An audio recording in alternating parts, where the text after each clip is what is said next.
کہ اللہ تعالیٰ سورہ نساء میں آیت نمبر 36 میں فرماتے ہیں، یہ 42 ہم نے پڑھی تھی، وَاعْبُدُوا اللَّهَ وَلَا تُشْرِكُوا بِهِ شَيْئًا، فرما کر اقارب اور یتامہ اور مساکین اور ہمسایوں وغیرہ کے ساتھ احسان اور سلوک کرنے کا ارشاد کر کے اسی کے دل میں تکبر اور خود پسندی اور بخل اور ریا سے ڈرایا تھا، جو ایسے عیب ہے کہ دوسروں کے حق ادا کرنے اور کسی کے ساتھ سلوک کرنے سے روکتے بھی ہیں، اور روپیہ پیسہ دینے والوں اور لوگوں کے ساتھ سلوک کرنے والوں کی طبیعت میں خامخواہ آنے بھی لگتے ہیں۔ یہی چیزیں زیادہ بتائی جاتی ہیں، خود پسندی یعنی تکبر، اپنی رائے پر چلنا، اور بخل اور ریا۔ بخل کا سمجھ میں نہیں آیا، ریا تو آپ سنتے ہی رہتے ہیں، ابھی فجر میں بھی اسی پر بیان ہوتا ہے۔ تو اب بخل سے جو ہے نا بعضوں کے بہت حقوق مارے جاتے ہیں، بہنوں کے، بھائیوں کے۔ مطلب یہ نہیں کہ وراثت نہیں دی، وراثت بھی دے دی، لیکن دیکھ رہے ہیں کہ ان کے حالات کیا ہیں، لیکن بخل کی وجہ سے غریب ہو جاؤں گا، مسکین ہو جاؤں گا۔ اسی طرح پڑوسیوں کو 100% پتا ہے کہ یہ ہم سے مانگنے والے نہیں ہیں، مطلب یہ کہنے کا بعض لوگ لے کے الٹے سیدھے خرچے کرتے ہیں، اور ہم جانتے ہیں رشتہ داروں کو، پڑوسیوں کو، کہ بھئی ایسے لوگ نہیں ہیں، یہ سفید پوش ہیں، جب یہ کہیں گے تو ہم دیں گے۔ یہ غلط ہے۔ بعض نے حضرت والا یہ نصیحتیں فرماتے تھے، شیخ العرب العجم عارف باللہ حضرت مولانا شاکی محمد اختر صاحب رحمۃ اللہ علیہ، تو بعض کہتے تھے کہ ان کو جب ضرورت ہی نہیں ہے، یہ سفید پوش ہیں، ضرورت نہیں ہے ان کو، تو پھر اور ہم محسوس بھی کرتے ہیں، پھر ہم دے دیں تو زیادہ پیسہ آ جائے گا ان کے پاس، زیادہ آ جائے گا تو زکوٰۃ دے دیں گے، آپ کو اس کا بھی ثواب ملے گا۔ کیا دے دیں گے جو زکوٰۃ دیں گے وہ سال کے بعد؟ فرمایا اگر ان کے پاس تھوڑا روپیہ زیادہ آئے گا آپ کے بہن یا بھائی کے پاس، تو وہ کھانے پینے میں اور تھوڑا خرچ کریں گے تو بچے خوش ہوں گے نا، بچے خوش ہوں گے نا۔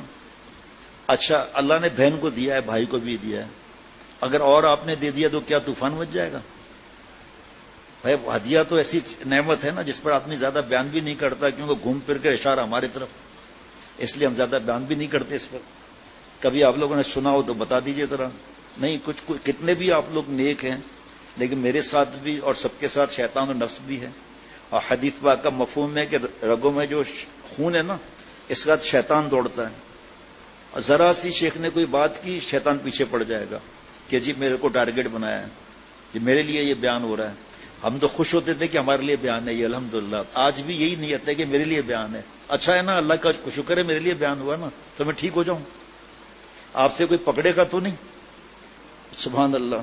وَاعْبُدُوا اللَّهَ وَلَا تُشْرِكُوا بِهِ شَيْئًا، فرما کر اقارب اور یتامہ اور مساکین اور ہمسایوں وغیرہ کے ساتھ احسان اور سلوک کرنے کا ارشاد کر کے اسی کے ذیل میں تکبر اور خود پسندی اور بخل اور ریا سے ڈرایا تھا، جو ایسے عیب ہے کہ دوسرے کے حق ادا کرنے اور کسی کے ساتھ سلوک کرنے سے روکتے بھی ہیں، اور روپیہ پیسہ دینے والوں اور لوگوں کے ساتھ سلوک کرنے والوں کی طبیعت میں خامخواہ آنے بھی لگتے ہیں۔ اب ان تمام حکموں کے آخر میں پھر مسلمانوں کو صریح خطاب فرما کر خاص نماز کی بابت، جو سب بڑا غور سے سننا بھائی، پہلی دفعہ بیان ہو رہا ہے، اتنے 1996 سے لے کر اب تک پہلی دفعہ ہو رہا ہے، خاص نماز کی بابت جو سب عبادتوں میں اعلیٰ اور افضل ہے، اور شریعت میں جس قدر اس کا اہتمام کیا ہے، اس کے ارکان اور شرائط اور آداب وغیرہ کو مفصل بتایا گیا ہے، کسی عبادت کا اس قدر اہتمام نہیں کیا گیا۔ دو باتوں کی تاکید فرمائی جو امور متعلقہ صلاۃ میں سب سے اہم اور نصب پر شاک ہیں، اور ارکان نماز کی صحت اور خوبی کے لیے جسم اور جان ہے۔ اول یہ کہ نشے کی حالت میں نماز کے پاس نہ جاؤ، تا وقتیہ جو منہ سے نکلے اس کو سمجھ بھی لو، اور جنابت میں بھی نماز سے دور رہو، یہاں تک کہ غسل کر کے تمام بدن کو خوب پاک کر لو، کیونکہ نماز میں دو حکم متمم بالشان ہیں، ایک حضوری اور ایک خشوع، دوسرے طہارت اور نفاست، اور جملہ امور متعلقہ نماز میں یہی دو امر نصب و شاک بھی ہیں، اور نشہ خشوع اور حضور کے مخالف ہے، تو جنابت طہارت نفاست کے منافی ہے، بلکہ نشہ چونکہ مثل نیند اور غشی ناقص وضو ہے، اس لیے طہارت کے بھی مخالف ہے۔ تو مطلب یہ ہوا کہ نماز کو پورے اہتمام سے پڑھو اور جملہ عمر ظاہری اور باطنی کا لحاظ رکھو، گو نصب پر شاک ہو، والذین جاہدوا فینا کے مجاہد ہیں۔ اب خشوع میں کیا ہے بھائی، ہم کبھی ایسے کر رہے ہیں، کبھی ایسے کر رہے ہیں، کبھی ناک صاف کر رہے ہیں، ابھی نماز پہ کھڑے ہوئے کچھ بھی نہیں ہے، جیسے ہی نماز شروع ہوئی خارش شروع ہو گئی، کان پکڑنے شروع کر دیے۔ اور خشوع کیا ہے؟ خشوع خضوع کیا؟ ساکنون خائفون، اللہ کا خوف ہو کہ میں اللہ کے سامنے کھڑا ہوں اور میری آخری نماز ہے، اور ساکنون بالکل حرکت کوئی نہ ہو، کوئی حرکت نہ ہو، یہ نہیں ہو کہ اب مونچھوں کو تاؤ دے رہے ہیں یا داڑھی کا نماز میں دونوں ہاتھ سے خلال کر رہے ہیں. ایک خاص بات بتاؤں آپ کو کہ رکوع میں سجدے میں جاتے وقت دونوں ہاتھوں سے شلوار کو اوپر کرنا یا پینٹ کو اوپر کرنا پتہ کر لینا، خطرہ ہے، بتاتا نہیں ہوں. یا فرض کریں کپڑا نکالنے کے لیے ایک ہاتھ استعمال کر سکتے ہیں، لیکن دونوں ہاتھ استعمال کر لیے. اسی طرح بعض لوگ نماز میں دونوں ہاتھ ایسے بالوں کو کرتے رہتے ہیں. پوچھنا چاہیے خطرہ تو نہیں ہے، کیونکہ اس میں ایک بڑی نازک بات بھی ہے جو ہم مسائل نہیں بتاتے. اتنا پتا ہے کہ کپڑے کو دونوں ہاتھ سے اوپر کرنا، قمیض صحیح کرنا، پھر آگے کی قمیض کس لیے آدمی صحیح کرتا ہے، پیچھے کا بھی بس بچے ہیں سنتے بھی ہیں خواتین، اندازہ ہو جاتا ہے، اٹھتے اٹھتے ایک ہاتھ ایسے کر لیا. لیکن دونوں ہاتھوں سے غور کرنا، دونوں ہاتھوں سے شلوار اوپر کر کے بھائی کس وجہ سے، کیا رکوع میں تکلیف ہو رہی ہے، سجدے میں تکلیف ہو رہی ہے.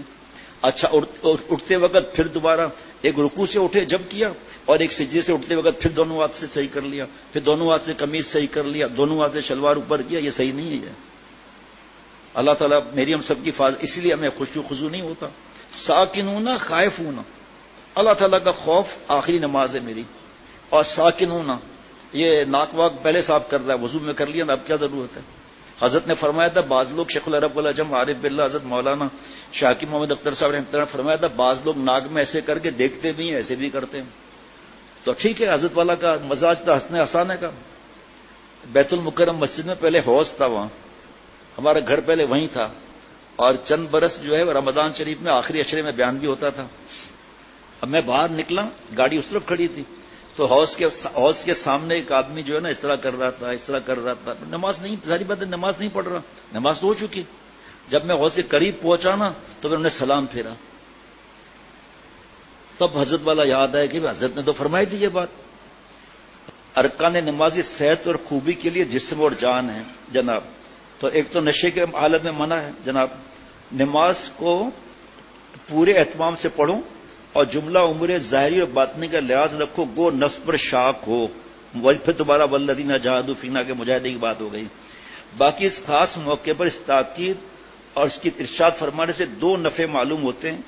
اول یہ کہ احکام کثیرہ مذکورہ بالا جن میں حقوق اور معاملات باہمی اور عبادات جانی اور مالی کا ذکر تھا، ان سب کو بچانے کے ساتھ بخل، ریا، خود پسندی، بڑائی سے بھی اجتناب رہنا ہے. چونکہ نفس پر شاک ہے اور سننے والوں کو خلجان کا موقع ہے، تو اس دشواری اور خلجان کا اعلان بتانا منظور ہے، علاج بتانا منظور ہے. یعنی نماز کو اس کی شرائط اور آداب کے ظاہری اور باطنی کے ساتھ ادا کرو گے تو جملہ امر اور نواہی، امر بالمعروف نہی عن المنکر، مذکورہ بالا کی تعمیل تم پر آسان ہو جائے گی. سبحان اللہ.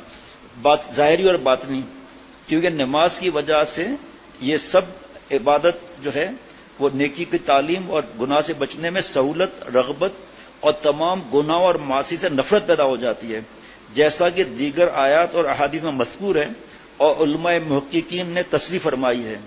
دوسرے یہ کہ احکام کثیرہ سابقوں کو سن کر بعید نہیں جو کاہل کم ہمت اپنے آپ کو مجبور خیال کر کے ہمت ہار دیں اور اس کاہلی کا اثر نماز میں بھی ظاہر ہونے لگے، جس کے شرائط اور آداب بہت کچھ ہیں اور جو ہر وقت موجود ہے، اس لیے نماز کا اہتمام مناسب ہوا.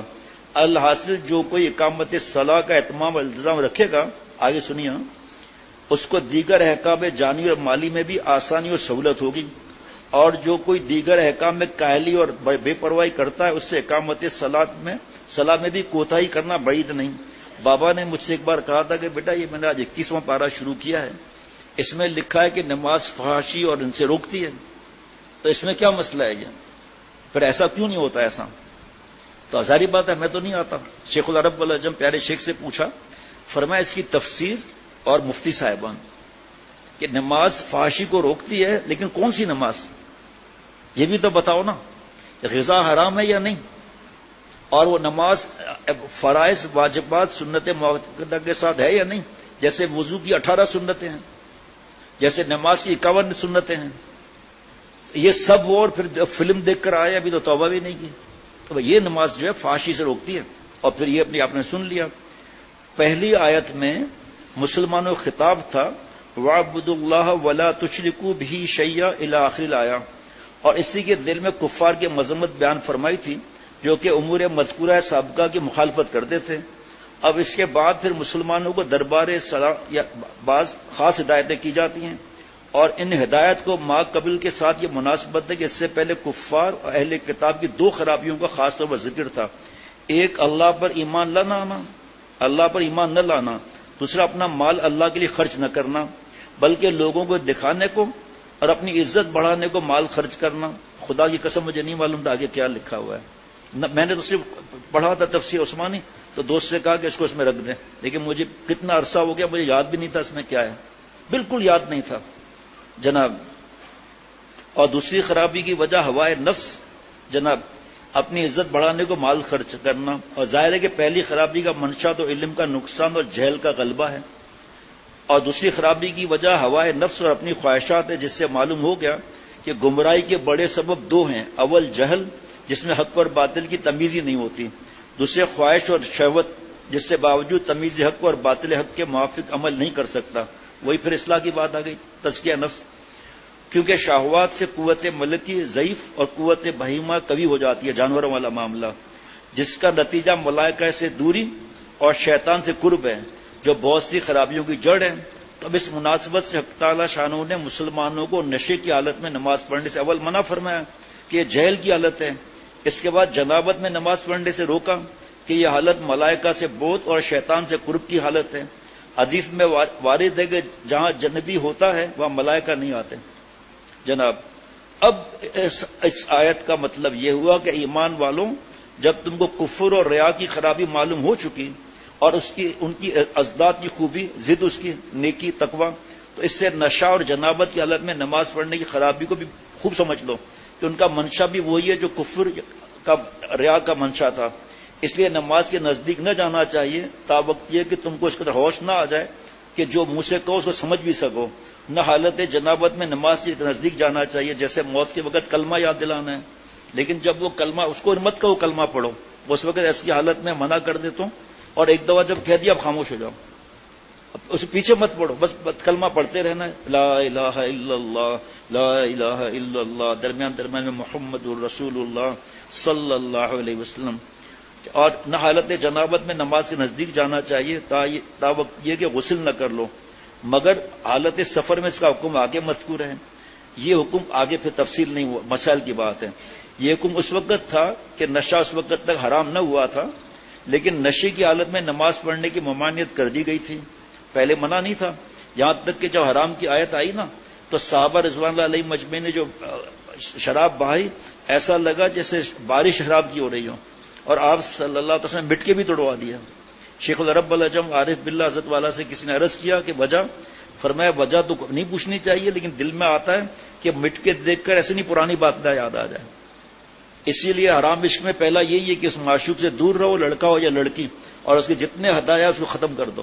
اگر اس نے داڑھی دے کر حرام عشق لڑایا ہے تو میں جان نماز دی ہے، تسبیح دی ہے، قرآن پاک دیا، دور کسی جگہ رکھ دو، ورنہ قرآن پاک جیسے ہی کھلو گے اس کی یاد آ جائے گی، جیسے ہی نماز پڑھو گے اس کی یاد آ جائے گی، تسبیح ہاتھ میں لوگے نام محرم کی یا لڑکی کی یاد آ جائے گی.